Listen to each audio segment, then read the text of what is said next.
In the modern era, venturing into the world of technology has proven to be the most successful pathway to obtain billionaire status. Only the most innovative inventions succeed in this cutthroat market. Social networks, self-driving cars, artificial intelligence, the list goes on. The individuals responsible for these groundbreaking inventions are often referred to as genius tech billionaires.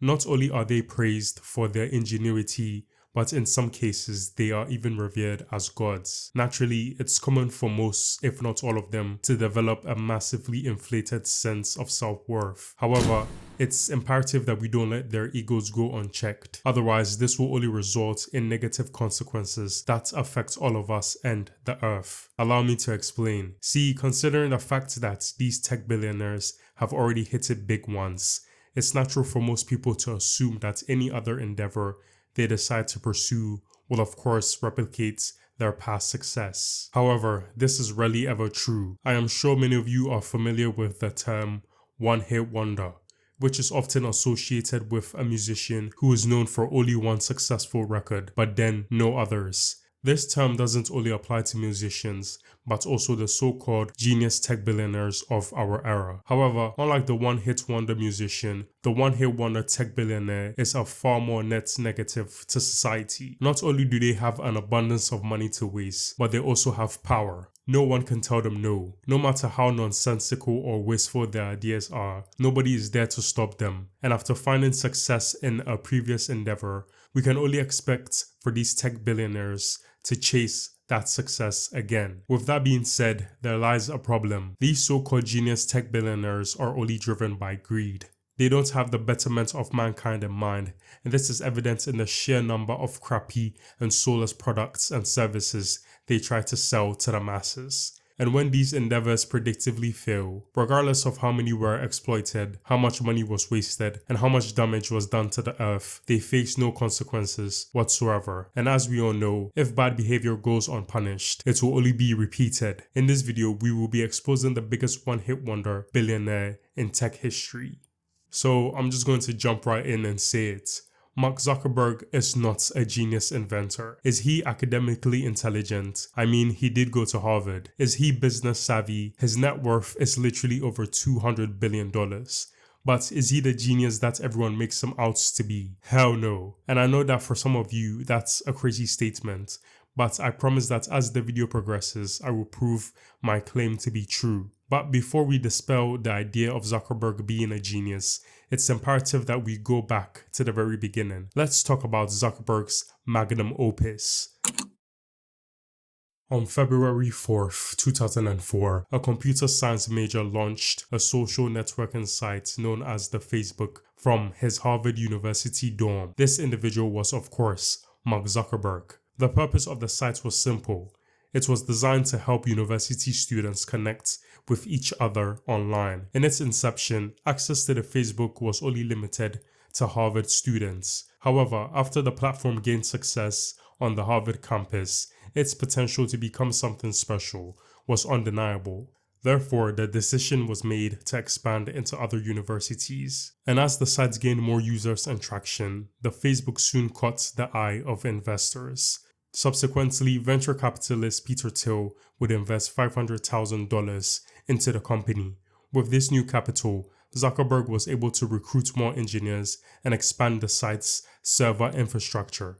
Ultimately, the Facebook was renamed Facebook, and in 2006, the platform was opened to the public, thus making Mark Zuckerberg the youngest self-made billionaire at that time. And as they say, the rest is history. Facebook is the biggest social media platform on the market. Based on what I've just explained, I'm sure most of you are under the impression that Mark Zuckerberg is the sole founder of Facebook. However, that's not the full picture. All of the individuals who you are currently seeing on your screen played a pivotal role in Facebook's development, highlighting that it was a team effort. Despite this, Mark Zuckerberg reaps most of the benefits, and if we're thinking logically, this makes sense. After all, he came up with the idea for Facebook, right? Whoa, it's complicated. See, Mark Zuckerberg wasn't the first person to come up with the idea of social sites. Multiple other alternatives such as MySpace, Friendster, and LiveJournal all existed before Facebook. So I guess we can just chalk it up to Zuck taking inspiration from these platforms. Right? Not necessarily. According to Cameron and Tyler Brookvoss, Facebook was based on their concept for Harvard Connection, a Harvard exclusive platform that combined social networking and dating features. The story goes as follows. The two approached Zuckerberg and presented the idea to him, hoping that he would create the sites, to which he agreed to do. However, Zuckerberg would bamboozle the two into believing that he was working on Harvard Connection, when in actuality, he was working on creating Facebook. And here's where the conflict arises. The Wilcox brothers claim they gave Zuckerberg access to the site's code, which they believe he used to develop Facebook. As a result, a lawsuit followed. 3 Harvard students are suing you, claiming that you stole their idea for Facebook. Well, I mean, we know that we didn't steal any ideas or code, so we're just kind of waiting until that comes out in court. In the end, the case was settled out of court, and the Wilcox twins received a settlement valued at about $65 million. The context of Facebook's creation is important because it shows it was a team effort, not a one-man show. Additionally, it also raises the question about how original Zuckerberg's idea for Facebook really was. Now, I would like to present a question to the audience. Aside from the boomer social media platform Facebook, what other successful and keyword successful inventions do you know Mark Zuckerberg for? And before you start listing off what comes to mind, I would like to kindly point out that after Facebook, anything else that Mark Zuckerberg has been associated with has either been purchased, downright flopped, or failed to reach the heights of Facebook. Let's now talk about how Mark Zuckerberg has strategically built his empire on buying other people's ideas. A few moments ago, when I asked you, the audience, to list off Zuckerberg's other successful ventures after Facebook, I'm sure that for some of you, Instagram and WhatsApp came to mind. But here's the problem. He didn't have a hand in the initial creation of any of those platforms. He simply flexed his purchasing power by acquiring them. Facebook posted a $1 billion status update Monday. The social media king will pay $1 billion to buy Instagram. Facebook is making a major move into mobile this morning. The social media behemoth is buying the messaging company WhatsApp. Facebook will pay $19 billion in cash and stock. To say that these acquisitions were financially successful is an understatement. Both WhatsApp and Instagram are now worth billions. They are among the most popular social media platforms on the markets. Now, am I trying to insinuate that both of those platforms became what they are today without the help of Zuck? Of course not. It's evidence that he and his team were able to apply the expertise and knowledge gained from Facebook to both Instagram and WhatsApp. Therefore, credit must be given. However, it is also important to acknowledge that the foundation of those platforms had already been built. Zuckerberg simply built upon them. After successfully semi-monopolizing social media, Zuckerberg would set his sights on the future by placing his bets on emerging technologies. Following the purchase of WhatsApp in 2014, Zuckerberg continued his spending spree by acquiring Oculus VR. Well, there's a lot to like on Facebook, just maybe not today. As we reported yesterday, the social networking giant announced its first ever acquisition of a hardware company, paying $2 billion for the privately held Oculus VR, which makes virtual reality goggles.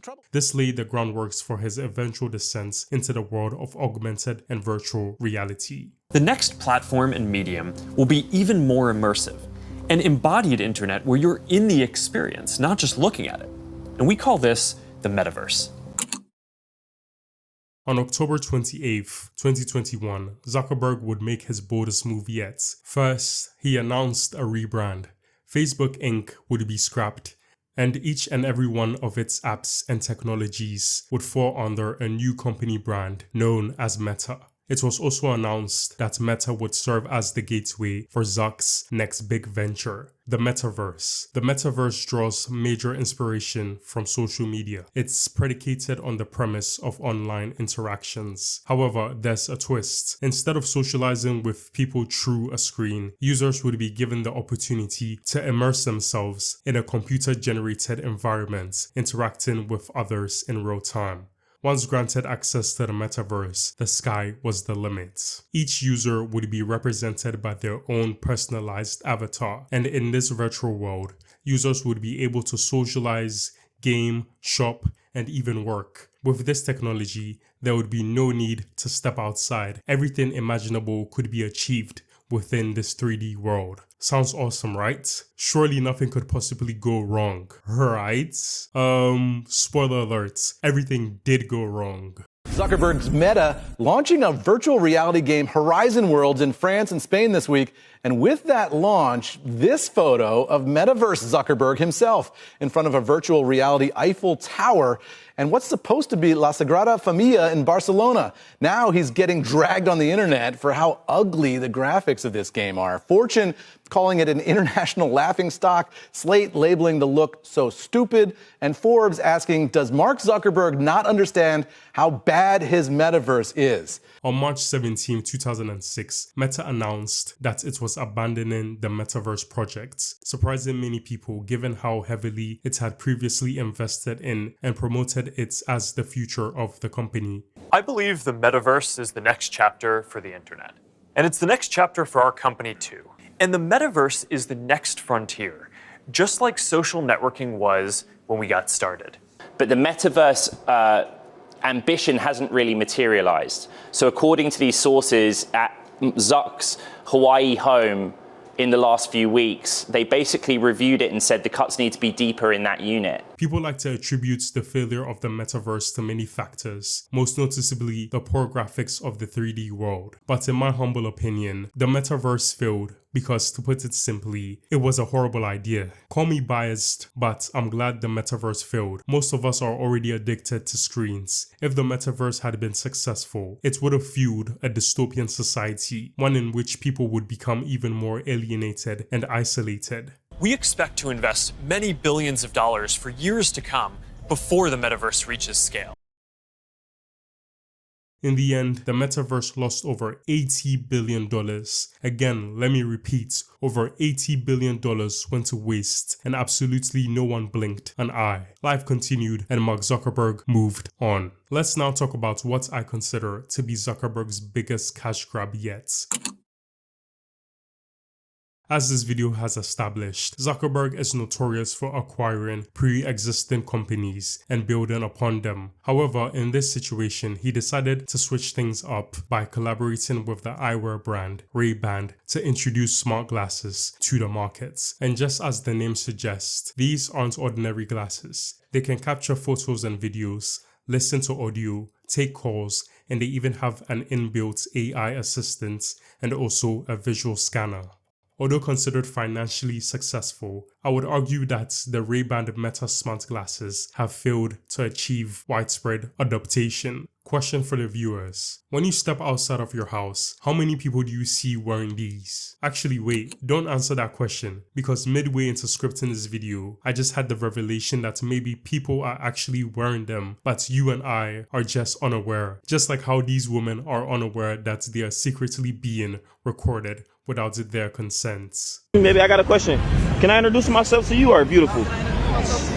What's your name? I'm not going to delve too deep into this topic because I believe it deserves a dedicated video.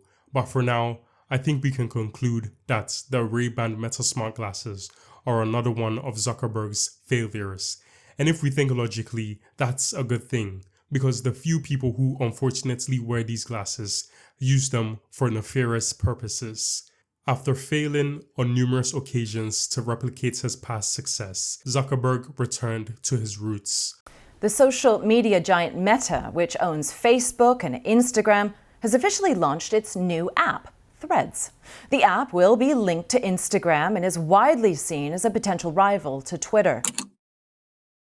On July 5th, 2023, Meta launched a new social media platform called Threads. Threads can be best described as a Twitter knockoff. That's literally all there is to it. Regardless of this, at launch, the hype around Threads was like nothing seen before. In its first day alone, the platform amassed 30 million users, and in just 5 days, it reached 100 million users, breaking the record for the fastest growing consumer app in history. Everyone was raving about how Threads was going to be the next big thing. Many believed that it would even replace Twitter. Fast forward a couple of years later, and spoiler alert, none of those predictions came true. It's been almost 3 years since Threads was released, and since then, it has failed to reach the heights of Facebook. Hell, it doesn't even hold a candle to this Chinese messaging app. And there's a simple reason for this. Unlike other established social media platforms, Threads lacks social power, which is what social media is predicated on. It has failed to influence and engage the masses. To put it simply, nothing exciting is happening on it. Additionally, there's a lack of innovation. Threads is Zuckerberg's most lackluster offering yet. Like I previously mentioned, it's just a cheap knockoff of Twitter. Zuck and the Meta team saw X, formerly known as Twitter, and said Ctrl+C and finally Ctrl+V, and thus Threads was born. Now, if I'm being completely honest, the failure of Threads was the final nail in the coffin for me, and it's also served as the motivation for this video. Social media is literally what Mark Zuckerberg specializes in, and when the time came for him to have his second go at it, not only did he literally copy a pre-existing idea, but he also failed to innovate. Hence why Threads is basically a dead platform. There's no unique selling points. If you ask me, people are better off just staying on Twitter and maneuvering through the hate on that cesspool of a platform. After one failure after another, Mark Zuckerberg and the Meta team still haven't thrown in the towel. They remain determined to find their next cash cow. Hence, it is no surprise that Meta is now focusing all of its efforts on the emerging technology that is causing a stir in Silicon Valley. Meta has released its own AI model, Llama, which stands for Large Language Model Meta AI. Llama has been integrated into every social network associated with Meta. Additionally, the company is working to improve the AI capabilities of its Ray-Ban Meta glasses and is investing heavily in data centers. Since the AI race hasn't been decided yet, it wouldn't be fair to classify this as another one of Zuckerberg's failures. Therefore, what I'm going to do instead is cast judgment on Zuckerberg's participation in the AI scramble. This is only fueling automation bias, which in turn is making all of us dumber. Furthermore, we are burning through fossil fuels to power these data centers and wasting vast amounts of water to cool them. These billionaires are literally destroying the earth for profits. And if we go on Zuckerberg's track record, we can only assume that when it's all said and done, the AI scramble will go down in flames. In conclusion, Mark Zuckerberg is not a genius. Rather, he's a one-hit wonder. Facebook was his only good invention. That's it. Instagram and WhatsApp were both acquisitions that enabled him to further enrich himself and also bolster his image. His other ventures lack the innovation of Facebook and only serve as cash grabs. And if those cash grabs don't embarrassingly fail, they simply fade out of relevance. Billions have gone to waste funding ideas that contribute nothing to society, but instead serve to make Zuckerberg and his shareholders richer. Imagine all of the causes those billions could have gone towards. To end the video, please stop idolizing Mark Zuckerberg. He makes most of his money from selling crappy ads and selling your data.